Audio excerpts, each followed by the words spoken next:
Ex-tropical cyclone Alfred's wrecking ball, roofs ripped off homes. Plus torrential rain sparks a flash flood emergency, swamping southeast houses and streets. Energex crews in overdrive, the race to connect power to nearly 250,000 homes. Inside the mass emergency to save our ADF heroes from their upturned trucks in the flood zone just across the border. Plus the latest on the road to reopening schools and businesses. All the information to keep you safe and up to date. This is 9 News Queensland with Paul Taylor. Good evening. A flood emergency tonight for parts of southeast Queensland and beyond. Dumping rain from ex-tropical cyclone Alfred is cutting roads and flowing into homes, including those damaged by wild winds. All of this as hundreds of thousands of households remain without power. Our reporters are on standby with breaking news, including the latest plans to reopen schools, services and public transport. Josh Bavis begins our special coverage. Once the wind gets in... There we go. Oh my goodness. This home at Brighton on Brisbane's north doesn't stand a chance. Oh my God. Alfred's last breaths have been causing havoc across the southeast. And bringing enough rain for an emergency declaration across all of Hervey Bay. Please do not drive. Please stay home and stay safe. In Greater Brisbane, giant trees toppled from Wynnum on the Bay, Forest Lake in the southwest, to Tenerife in town. With pieces coming loose from buildings impaling cars at Chermside, but it's the rain that won't let up. We're seeing flash flooding that's happening right across Gold Coast, Moreton, Brisbane and surrounds. Swiftwater rescue crews swinging into action in Stones Corner to reach this four-wheel drive on Lincoln Street. A quick check, no one's inside. The SES are on hand too to help residents on the edge of the danger zone in Coorparoo. 2022, so we actually just bought our place then, but it was sort of only just on the corner down there. So it's already come up a lot quicker and a lot faster. Some residents deciding it's time to go. Mum and Dad live here, so I thought I'd come and take him to my place. A bird's eye view of Woolloongabba shows the extent of the unfolding emergency. Despite the warning, some drivers are still being caught out, abandoning their cars with the water rising quickly. East's Leagues Club's a lake, the entrance inaccessible. We're seeing falls of up to 100 millimetres in 3 hours over the Brisbane suburbs. At Greenslopes, the Cornwall Street Bridge has been copping the force of river rapids. The current is like nothing we've ever seen. We just live up the road. Where parks are completely disappearing. Yeah, it's pretty wild. It's worse than a few years ago. This van's a goner. These businesses are getting surrounded. On the north side in Nunda, it's already into garages. I'm anxious. The last few days been preparing for this, but now it's all coming up really fast with the river. Every centimetre rise is being watched. It's probably only come another metre up the driveway to 2011 standards, so we're just going to be stuck here for a couple of days, that's all. Backyards in Boondall are gone. More than 100 streets across Brisbane have been closed. Low-lying areas in Windsor, some of the first to go under. Dozens more are flooding on the Gold Coast, where the Nerang River is also swelling precariously close to canal-side homes. At Tamborine, forget trying to cross this pass. And at Upper Coomera, who needs wet and wild when you have this? Hundreds of thousands are still without power, with too many downed power lines for crews to keep up with. But some homes are coming back online. At Eagleby and Logan, streets have become water parks. We're seeing young people wanting to go and play in these waters. Those drains in those areas are very dangerous. The Prime Minister's on the Gold Coast to get across the latest from the local disaster management room.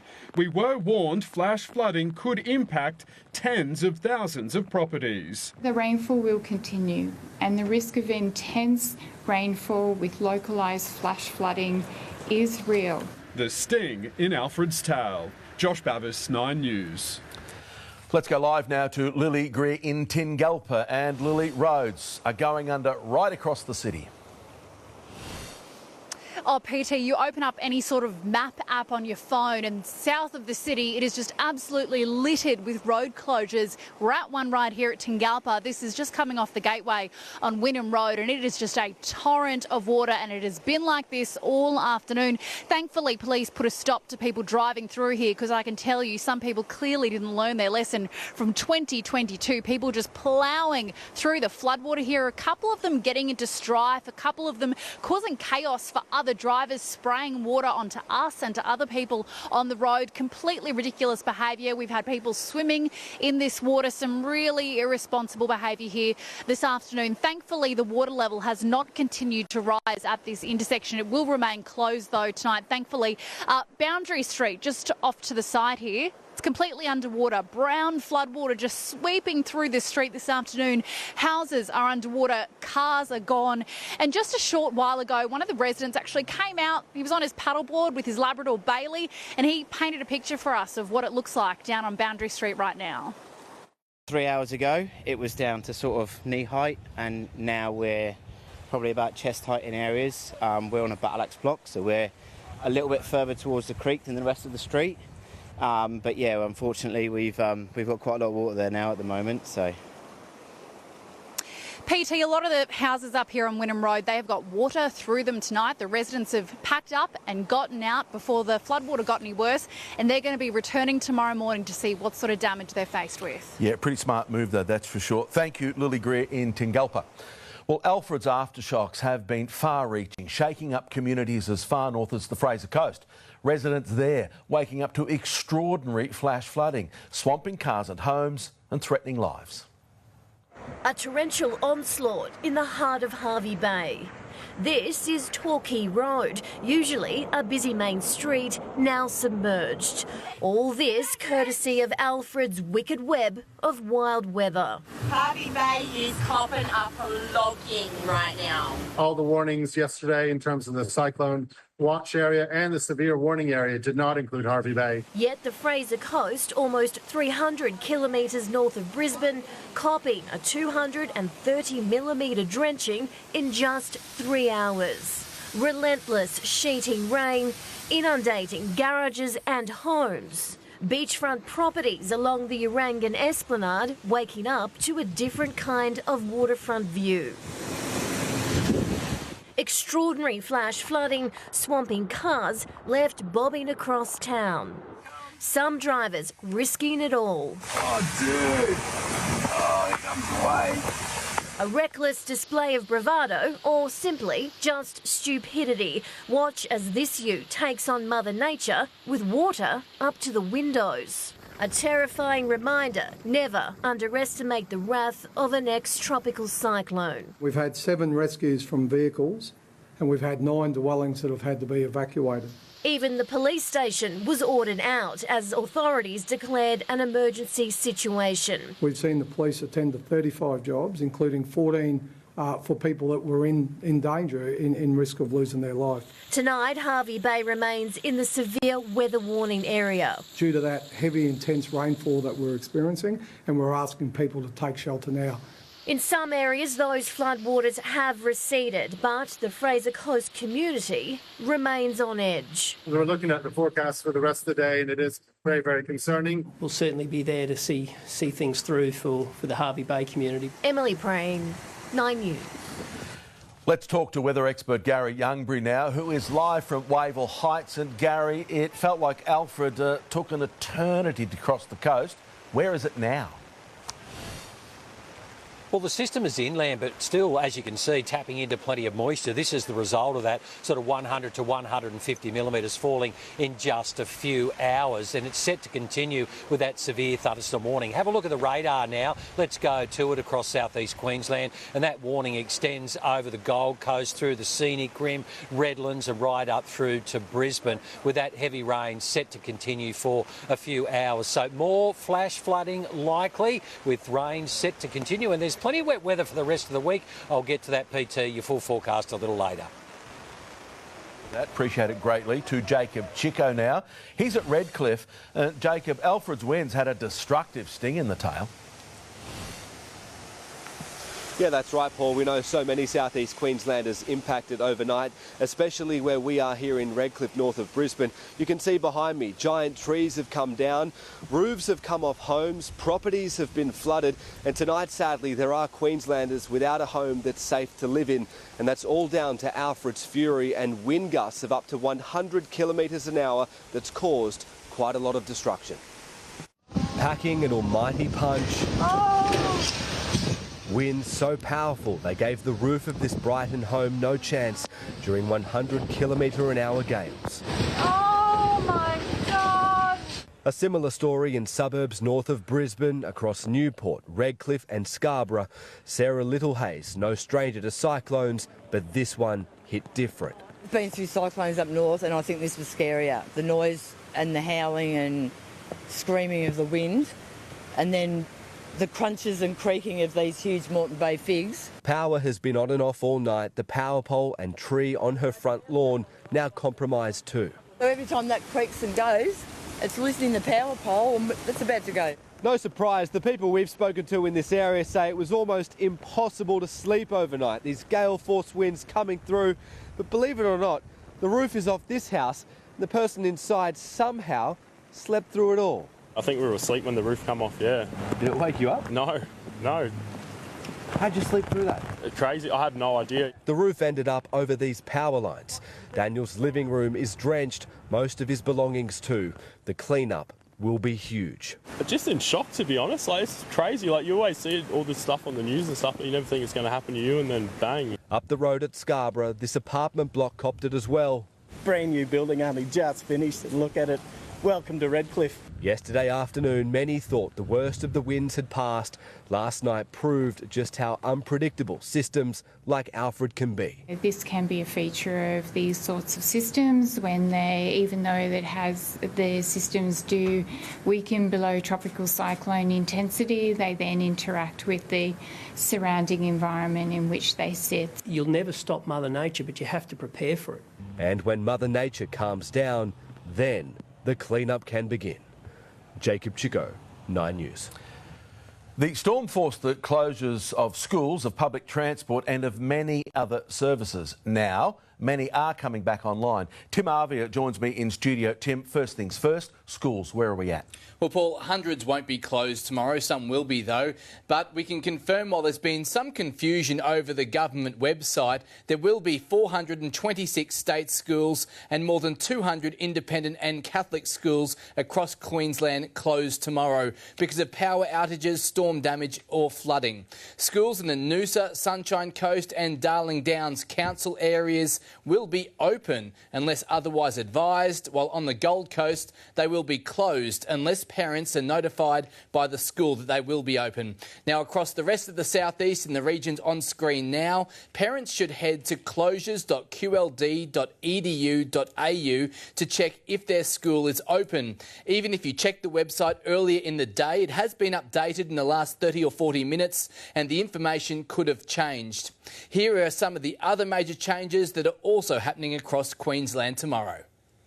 Queensland rail services will resume tomorrow but be running on a Sunday timetable, though residents on the Gold Coast should be aware the light rail won't be available. Brisbane City Council buses are cancelled today but will reopen tomorrow on a limited basis. All commuters are advised to check TransLink for timetables. Bus services are operating right throughout the region: Brisbane, Moreton Bay, Sunshine Coast, Ipswich, Toowoomba, Lockyer Valley, Logan, Redland, and we'll update the community on Hervey Bay. Hospitals are also returning to normal service, with just the Logan and Redland satellite health centres remaining closed. Tim Arvia, 9 News. Now, some supermarkets are also reopening on a case-by-case basis, with some long lines at those on the Gold Coast that regained electricity today. Staff and power shortages are stopping many from reopening, though, with supplies also running low in some locations. But, Paul, hopefully that is expected to change in the following days. Yeah, some good news in there, that's for sure. Thank you, Tim. Appreciate that greatly.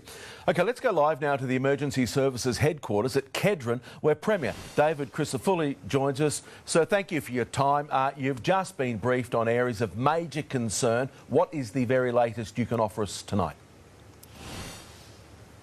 Well, thanks, Paul. As Garry said in his report, there's that likelihood of that one more bite of this system. And if you are somebody who lives in an area where that's either river flooding or creek flooding, which is known as flash flooding, please be aware of your situation and please be prepared to leave if you are at an at-risk area. If someone knocks on your door, please listen to their advice. Queenslanders have done a remarkable job throughout this system. It's got another night of giving with that heavy rain. We're just asking people just to look after yourself. It's about you and your family above all else, and just stay connected and stay safe tonight. Premier, we're seeing a lot of information out there on social media. Can I ask you to be as clear as you can, please? Are we likely to see a repeat of 2022 from what you know? No, Paul, not on a wide scale, but there is that risk of that flash flooding. There is the risk that creeks and rivers can rise quickly. And what we're asking people is just to stay connected. If you know you're in one of those areas, you've just got to be aware. All of the reports show that the weather is improving from tomorrow, but these systems continue to provide challenges. And throughout this, we've given people information and they have responded brilliantly. So we're going to continue to do that. So there remains activity tonight, and we just want people to stay aware, stay safe, and I have every faith we'll get through it. Now, a huge push from your public servants, reopening most schools and public transport. How long until we are fully back to normal, do you think? Yeah, it'll take time, Paul, and as we go through this recovery, it comes in stages. So there are areas that weren't impacted as much, and it's important that we get those schools up and running. Likewise, there are areas that have been really, really impacted, and they will take some time to get the power back on, to get the trees connected. But I want to give Queenslanders the commitment, whether or not you're in the early stages of recovery or you are still being impacted tonight, we will be there to see this through. And it's important that there's no daylight between the response and the recovery, and we are committed to making sure we get the job done. Premier, thank you for being so accessible. We do appreciate it. Well, more than 420,000 properties lost power as a result of ex-tropical cyclone Alfred. Tonight, 250,000 remain in blackout. With breaking news now, Bailey Kenzie joins us live from Banyo. Bailey, trouble there at an Energex substation. Well, Paul, we know for several days now that Energex crews have been working tirelessly around Brisbane to try and restore home to power to homes and businesses across Brisbane. But one of their very own facilities here, the Nudgee Road substation, is in the firing line tonight. Now, it is facing the threat of going under, and we understand that that is all the result of runoff from a nearby drain. If this station was to go under, 100,000 homes and businesses would be without power, Paul. We know it has been an incredibly busy day for Energex crews right across the state, facing a number of outages. And we do have the very latest numbers tonight, Paul, and we'll bring them on screen for you now. We know across Brisbane tonight, 237,549 homes and businesses are without power. Those worst affected areas include Alexandra Hills, Beenleigh, Capalaba, Currumbin, Redland Bay, Logan Reserve, Nerang and Victoria Point. So it has been and will continue to be an incredibly busy few days for crews right across the state. Sparks fly on a Coolangatta street. Suburb after suburb, our power infrastructure is being smashed. The strain on crews responding to Alfred, the biggest in our state's history. We're still dealing with 750,000 people in approximate numbers who are impacted. Across the southeast, the number of homes without power since the beginning of the weather event surpassing 450,000. And with roads cut by fallen trees and flash flooding, the response has been tricky. But with a pep talk from the Premier, I just want you to know we're pretty grateful for that. We really are. Crews are powering on. So please be patient. Support our people if you see them in the street, because they are doing a magnificent job. From Highgate Hill, you can see the mess of the tree right at the top's come down over all the rest of it. To Ashmore and Cooperoo. It's good that they're here and checking out and making sure things are right. Many of those affected heeded the warnings and prepared. We have our generator out the back. We've got a couple of pumps because we flood, so they're already up and running. I prepared myself with lots of candles, lots of water, ice in the fridge just in case the power went out. Today across the southeast, 59,000 homes had their power restored, and crews know the work is far from over. 1,200 of those Energex workers were here, ready to go. 800 have come from Ergon, from the other end of the state, and I look forward to seeing some of them and thanking them for their efforts in the days ahead. But with conditions constantly changing, they're still unable to say when those in the worst affected areas will be back online. We'll have a better idea on that in the next day or two, and we'll be communicating a restoration plan then. If you haven't got power at the moment, be prepared. If you do have power, still make preparations, because with this rain and wind, there could still be outages. Bailey Kenzie, 9 News. 2 soldiers are being treated in hospital for serious injuries. That's after they were trapped when a military truck rolled on the way to a flood emergency. The troops were helping out near Lismore when the accident happened, prompting an emergency response. In a paddock south of Lismore, a Defence Force truck lays on its side. Another, just metres away, overturned on Tregeagle Road. The 2 Rheinmetall Man military vehicles had been travelling in convoy on their way to help the SES with a fallen tree. Sydney Morning Herald chief photographer Nick Moyer among the first to come across the scene. Coming up the hill and saw this, giant thing up on the road, and I actually stopped, got out my long lens to have a look, and it was like, holy crap. So I got out and started going up to see what was going on, and immediately, there was only a couple of medics or something, and it was obvious that there was a lot of injuries. The crash triggered a mass emergency. 32 soldiers were inside the vehicles, 13 seriously injured, the worst suffering spinal injuries and broken bones. All were taken to hospitals in Lismore, Tweed Heads, Ballina and Byron Bay. In my 32 years of policing, it's the largest accident scene that I've been to. The circumstances surrounding the crash are now under investigation. Police say the first truck lost control on the wet and winding road, rolling several times before ending up in the paddock.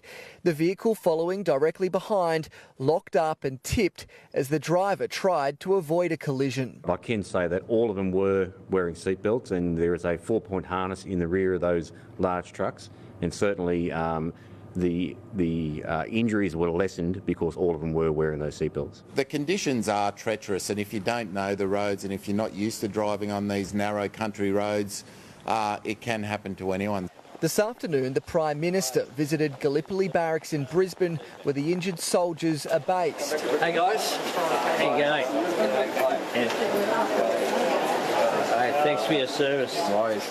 Anthony Albanese offering his sympathy to their comrades. I know that you'll all be feeling it as well with the incident last night, and we certainly hope and pray for full recovery for those involved.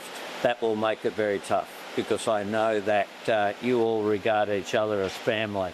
At the time of yesterday's crash, the military temporarily grounded their fleet of vehicles. Today, they're back out with personnel helping this region, but there is an investigation into these trucks and if they have any mechanical issues. While the crash is an unfortunate incident in the ongoing emergency, Premier Chris Minns today reinforced how crucial defence support is in times of need. The bottom line is we need you. They do an incredible job and we're very grateful for it. In Lismore, James Wilson, 9 News. Now for an update on the condition of the soldiers undergoing treatment, here is James Wilson from Lismore Hospital. News is improving here in the Northern Rivers tonight following that horrific ADF vehicle crash. The latest figures we have are that 12 troops remain in hospitals scattered throughout this region. Just 2 now are in a serious condition staying here at Lismore Hospital. In the past few hours, crash investigators from police have arrived and interviewed those troops who are injured at their bedside. They spent around 45 minutes inside, no doubt trying to figure out exactly what caused this crash. We've also seen a number of other troops visiting their comrades, their colleagues, their friends at their bedside, checking in on the injured. And some latest news as well. It's understood the Prime Minister, Anthony Albanese, will now make a trip down to Lismore tomorrow to also pop into the hospital and visit those soldiers to check in on their condition. We will have the latest on the major weather emergency outbreak after the break. We're heading to Brisbane's north side where floodwaters are rising. Then to North Stradbroke Island, howling winds still packing a punch. Plus, the heartless cyclone bandit who went to unbelievable lengths for an ice cream.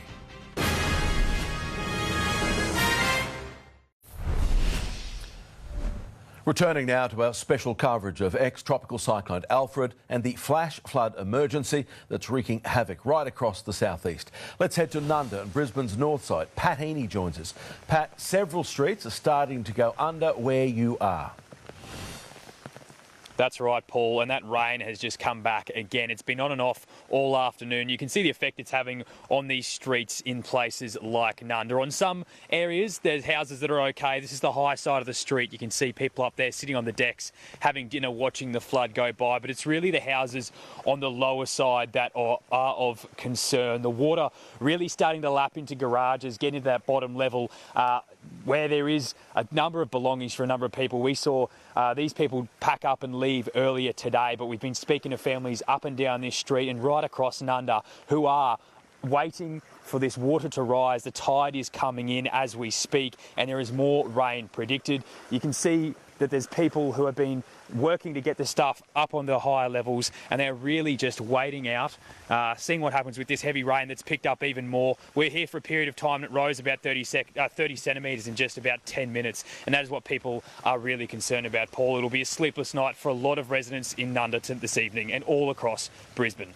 Pat, we're glad the wind stopped. We hope the rain will stop soon too. Thank you for that.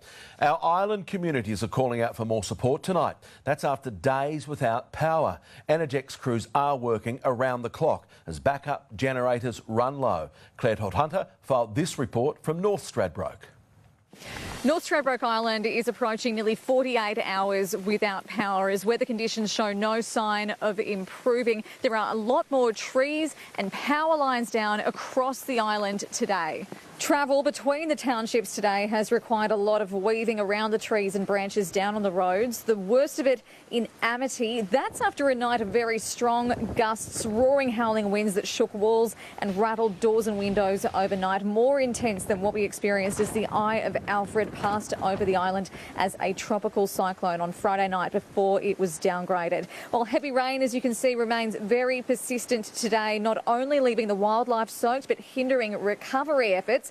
Extra Energex crews have arrived from the mainland and are assessing the widespread damage, but at the moment there is no time frame for how long the lights will be off because the conditions are too rough for helicopters to get up and see the full extent. Community hubs have been set up at the Amity General Store, Amity Pavilion and the North Stradbroke Island Beach Hotel where people have been charging their phones, but generator fuel is starting to run low and patience is starting to wear thin. Locals say they feel like they're on their own, stranded, cut off and forgotten about. We need fuel, food, but really most importantly we just need someone to communicate with us. We are feeling very much in the dark. Once again, we respect what's going on the mainland. We've got family, friends, but yeah, we are stranded and we do feel like we've been well left alone. As for other supplies, grocers say there's no cause for alarm yet. They have had to start chucking out some fresh produce, but still have plenty of supplies in stock. After the break, our special coverage continues. We're heading to the Gold Coast, where Alfred's aftermath is turning beaches into winter wonderlands. Plus a health warning, why there are concerns for anyone coming into contact with parts of the Brisbane River.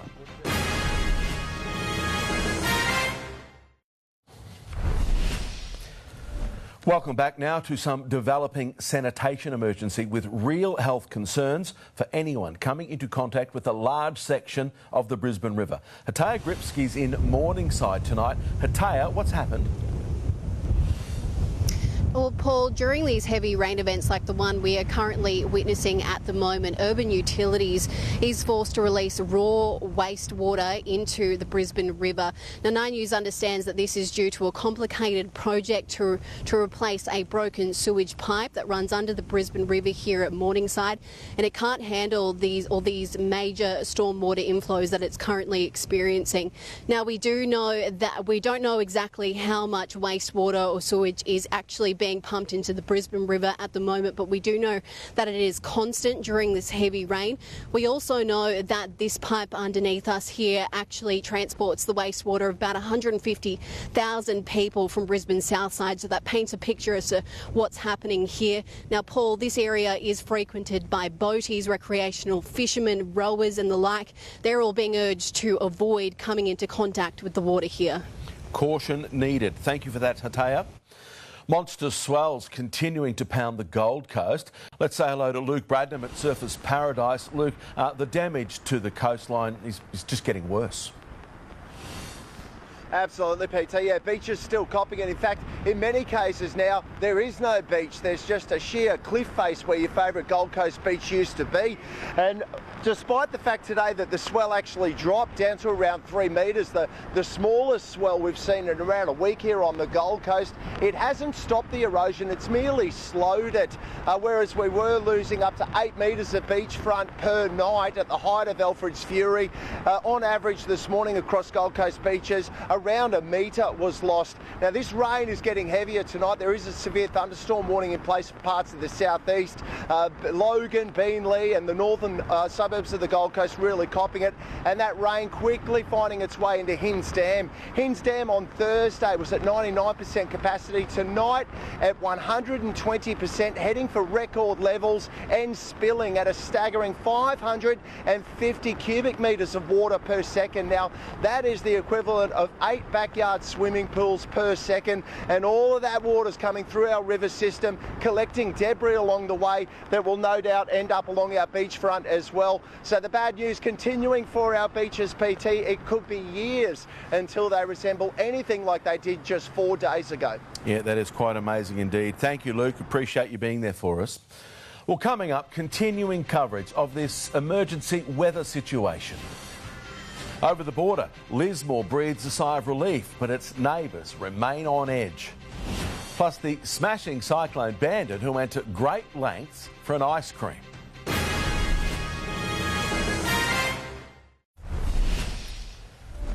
The wild weathers continue to wreak havoc right across the Gold Coast today. Homes are still without power and a large swell continues to eat away at the coastline.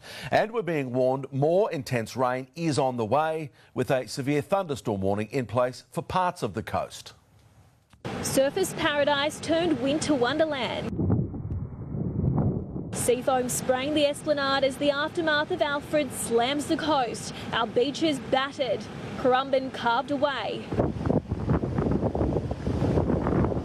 Tower 42 at Main Beach almost swallowed by the sea as rough and messy conditions keep beaches closed. Mother Nature is very unpredictable. The thing we can hope for is the intensity of the wind and rain. Where Alfred goes, only Alfred knows. But Gold Coasters are getting creative, using wet and wild conditions to wakeboard in cane fields at Woongoolba. Turning skate parks into slip and slides. We didn't have power for like 3 days and just inside doing nothing. Couldn't survive. While celebrities attempt to tackle strong winds. Hollywood actress Leslie Mann having fun in a wind tunnel. But it's back to business for Mayor Tom Tate, today welcoming the Prime Minister and assessing the damage. More than 800 trees are down, more than 43% of our city traffic lights. We've got 1,400 jobs for council personnel.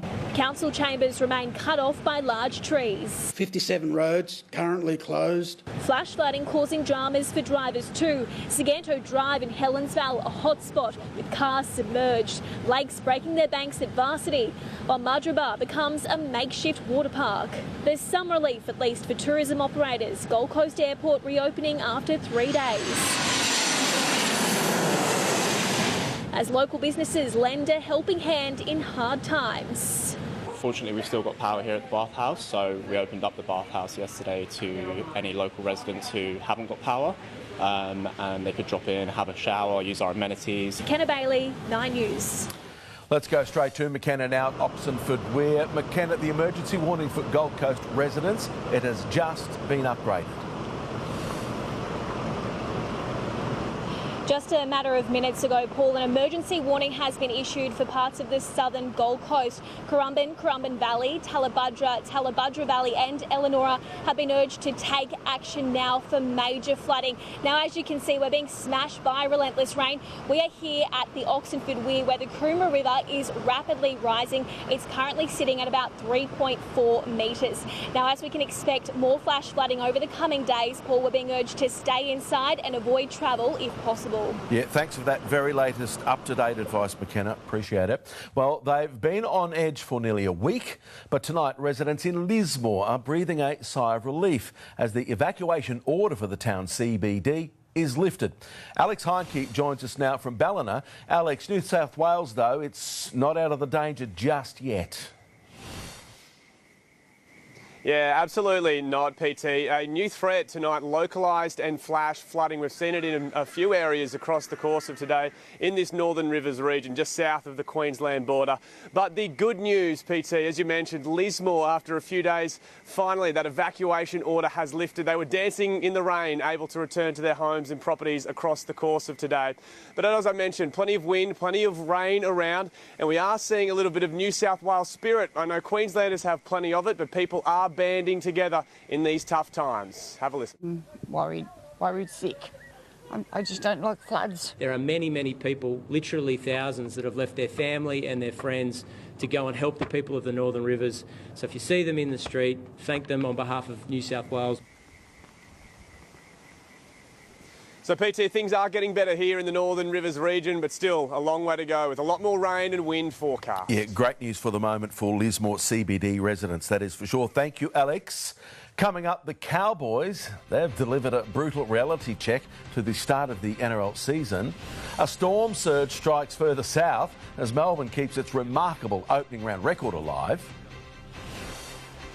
And very heavy rain continues to lash the southeast. There are multiple severe weather warnings in place, and we're likely to see more flash flooding into this evening. Your forecast not far away.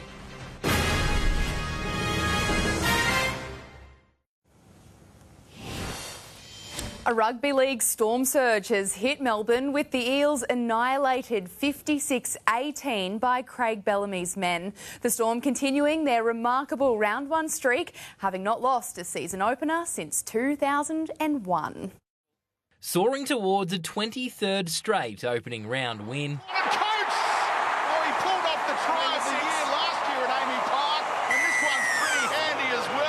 Cameron Munster setting up fellow Queenslander Xavier Coates, who scored 2 of Melbourne's 10 tries against the Eels, reaching 46 points by half-time. The Storm striking quickly and consistently to keep their impeccable round one record intact. Oh, it's awesome. 33-degree heat in Melbourne.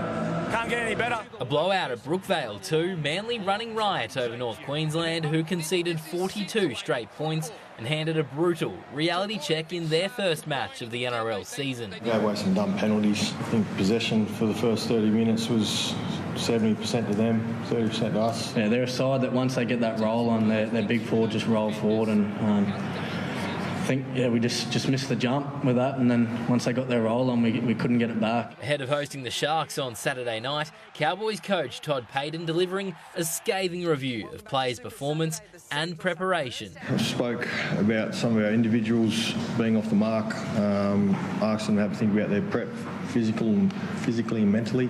It's round one, and they put their heads down and stayed together. Matthew Simbicus, 9 News. James O'Connor has come out on top of his first battle against his former side, the Crusaders, pummelling the Reds 43-19 in Christchurch. Queensland wasteful with the ball in the first half, conceding 5 tries and failing to fight back. The Bulls return to Brisbane with some much-needed good news, securing an emphatic 9-wicket win over Tasmania to revive their Sheffield Shield finals aspirations. Queensland will now travel to South Australia for their last regular season match. Smashing 17 fours and a 6, Queenslander Georgia Vole has fallen agonisingly short of the first Women's Premier League century, finishing unbeaten on 99 not out of 56 balls, the equal highest score in the Indian-based T20 competition. The 21-year-old's knock steering the UP Warriors to a 12-run victory over Royal Challengers Bengaluru. Jason Day is in contention for his first PGA Tour win in almost 2 years. The Queenslander is fourth, just 3 shots behind outright leader Colin Morikawa, after firing a 3-under par 69 in the 3rd round at the Arnold Palmer Invitational PT. But what about the footy? We've had blowout after blowout. It's been good though, hasn't it? Yep, bring on round 2. Dazzling stuff. Thank you, Bronte. Well, while many of us sheltered at home during the height of yesterday's wild weather, one man ventured out, taking advantage of an empty Gold Coast restaurant. But once he broke in, it seems his sweet tooth took over. Smashing through a glass door, opening it from the inside, a looter helps himself to a usually bustling Broadbeach restaurant, locked up at the height of ex-tropical cyclone Alfred's Gold Coast assault. It's very brazen of him to come midday. First, he snoops around the till before opting for something a little sweeter. We were a bit worried to start, and then we realised they walked past all the expensive liquor and wine and went straight for the gelato cabinet.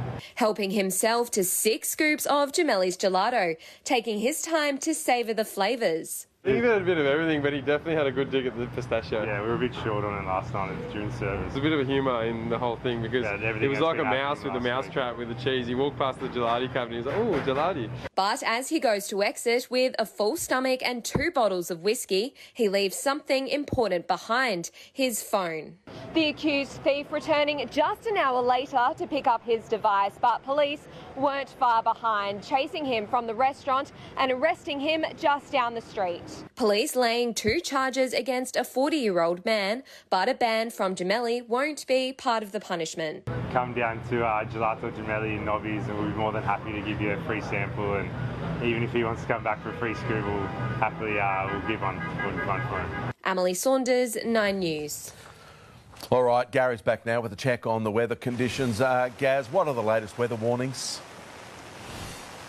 Well, there's one that's the most important, PT, and that's the severe thunderstorm warning for possible flash flooding. That heavy or torrential rain extends from Brisbane, Redlands, Logan, Gold Coast right through to the scenic rim, and it's set to continue for quite a few hours. We'll have your local forecast and your outlook for the rest of the week up next.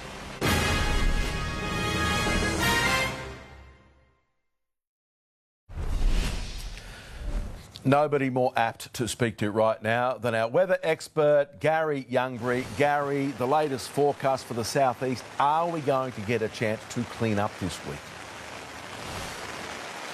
We will, PT, but I'm afraid it'll be in still some wet weather. Showers are in the outlook just about every day for the rest of the week. They might get a little bit lighter towards the end of the week, but I don't think there's a day in the next 7 days that we're not expecting at least scattered showers. Heavy falls, though, to continue this evening with that severe thunderstorm warning just stalled out across the southeast. Have a look at the radar. This is the action from today. As we mentioned earlier, widespread falls of 100 to 150 millimetres. That was up until 3 p.m. We're likely to see that again over the next 6 hours as the torrential rain continues here in Wavell Heights this evening. Now, a look at the actual temperatures across southeast Queensland. Few degrees difference only between the min and maximums. Most of the suburbs were restricted to the low 20s. Toowoomba only 20 today. Coolangatta and the Goldie 24. Redcliffe 23. Caboolture 24. Ipswich and Brizzy 23. Oakey made it to 26. Top temp went to Kingaroy, 29 degrees. It's all north of this nasty weather. The weather map, ex-tropical cyclone Alfred continues to generate showers and storms. Heavy falls over eastern New South Wales and still parts of Queensland. Showers and storms about the tropics, while a cold front will deliver showers to Tassie. Interstate, sunny and warm for Perth and Melbourne. Hot for Adelaide, 37 tomorrow. A couple of showers in Hobart and Canberra. Scattered showers Sydney. Showers and storms Darwin, 42 for Alice Springs. Now, Queensland, a few showers tomorrow. North Coast, Lower Burdekin, Central Coast and Capricornia. Scattered showers over the Wide Bay and Burnett. 40 in Mount Isa. Chance of showers and storms through the Maranoa and Central West. Here in the southeast, cloudy and wet. Chance of a thunderstorm inland. Moderate east-northeasters. Temperatures reaching mid to high 20s. Moreton Bay, northeast, 15 to 25 knots. It's still easing but very messy on the bay. Brisbane, cloudy showers easing later. A top of 27. Your outlook, a shower or two. High 20s for the rest of the working week. Possible showers Saturday. Ipswich, a shower or two Tuesday, Wednesday, Thursday and Friday with high 20s. Partly cloudy Saturday and 30 degrees. For the Gold Coast, a few showers likely each day for the rest of the week with mostly high 20s. And the Sunshine Coast, showers are likely each day for the next 7 days. Overnight temperatures also in the low 20s. Overnight temperatures low 20s, daytime in the high 20s. Absolutely bucketing down here at the moment, and it is set to continue, so stay off the roads. If you must head outdoors, look, try and put that back because we could see quite a bit more flooding over the next few hours, PT. Yeah, we've certainly been warned by you and others. Thank you, Gary. We do appreciate that. Well, that's 9 News Queensland this Sunday. We will continue to bring you the very latest updates on our unfolding weather. Thanks for your company. Stay safe. Good night.